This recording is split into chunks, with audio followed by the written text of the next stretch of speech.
Hey guys, Aaron Cybertron Zhang here, and today I'm bringing you Game 2 against Joey, also known as pokeaimMD, since you guys are awesome and hit 500 likes on yesterday's video, so let's aim for another 500 on this one to support daily uploads.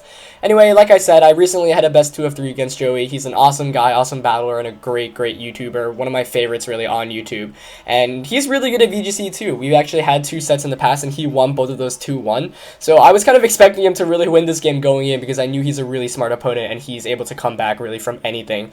In the first game, he had Tyranitar and Rotom Wash alongside the 4 you see there, and he actually switched both of those out for Gengar and Hydreigon. Really smart switches on his end, if you ask me, because they give my team a lot more trouble, especially Gengar, which can KO my Lucario after Lucario gets a defense drop. It can taunt Amoonguss, it can Shadow Ball my own Gengar, so I was not happy to see that. And his Hydreigon really threatens my entire team if it can get an attack off. Now for me, I got rid of Azumarill and I brought in Amoonguss instead because I thought Amoonguss could really support my Lucario with Rage Powder support. Azumarill didn't do too much in the first game, but you'll see here, Azumarill probably would have been a smarter Pokemon to bring, but I figured if I could, get a Spore off with Amoonguss at any point in the game, that would be really advantageous for me, since his team is pretty hyper-offensive. Now, in the first game, his Gardevoir also revealed Choice Scarf, so I knew that that Hydreigon was most definitely either Choice Specs, Life Orb. Really, those are the 2 items you see nowadays, occasionally Hop and Berry too, but that meant that my Lucario would be able to outspeed it, so that was important knowledge going into the game. So without further ado, let's get started.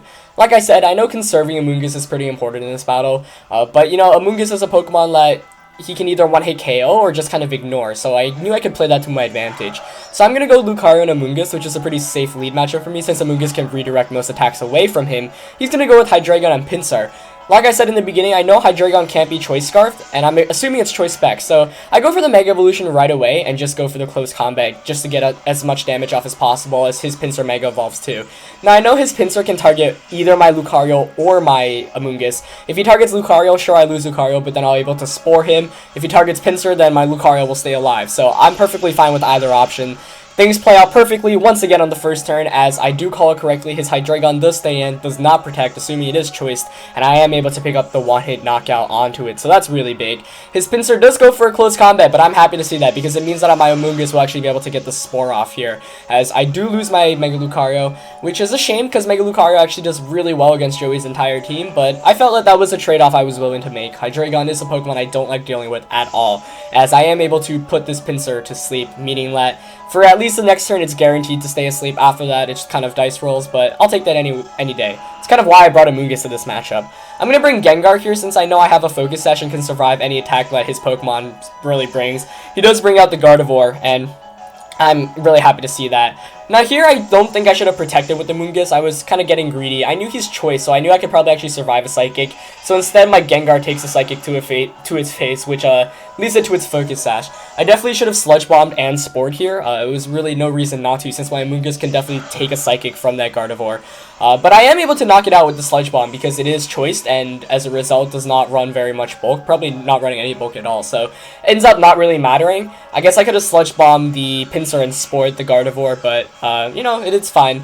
But here his Pinsir is actually going to wake up, and of course it's going to get the Feint off after 1 turn, so that's bad for me. Feint, of course, because it turned into Flying type with Aerial A, is going to be able to hit my Gengar. I was not anticipating that. I was going for the Rage Powder just to get an attack off with Gengar, so this is a really bad turn for me. His Gengar is able to get a Will-O-Wisp onto my Amoonguss, meaning I'll be taking residual damage for the rest of the game. Now, I know the game's not over. I feel still decent about my chances because of course my last one is Choice Scarf Salamence. Choice Scarf Salamence is able to outspeed both of its Pokemon, and it does have access to Fire Blast, which is a 1-hit KO on Pinsir and a 2-hit KO on Gengar, but I do have to get lucky and hit some Fire Blast here in order to win the game. Now here he goes for the Feint because he knows I'm Choice, just to get as much damage off as possible. Could have potentially went for a Protect there with Pinsir to, obviously save it from getting KO'd here and attack me with Gengar. That might have actually saved in the game, but as a result, because he does not Protect, I am able to KO that Pinsir, and that's really big for me. Shadow Ball does a significant amount of damage to my Salamence though, and I know it's not over. If he's able to land another attack onto my Salamence because I miss a Fire Blast, I know I'm actually going to lose this game because Gengar solos against Amoonguss pretty well.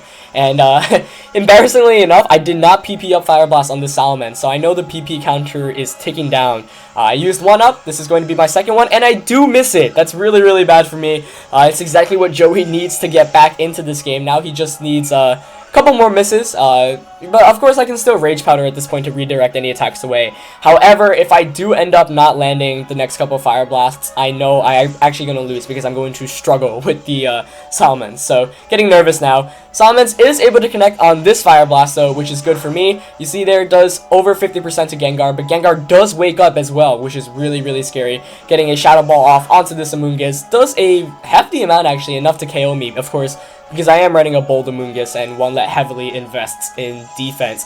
He's going to go for a Protect here just to stall out my Fire Blast PP. If you're on counting down already, I believe that is 3. This is going to be my 4th one. So it's actually all going to come down to whether I hit my final and last Fire Blast. And this is it's really intense. He does go for the Protect, but he fails. Do I land the Fire Blast? I do. And Salamence is able to take out Gengar here with its final and last Fire Blast.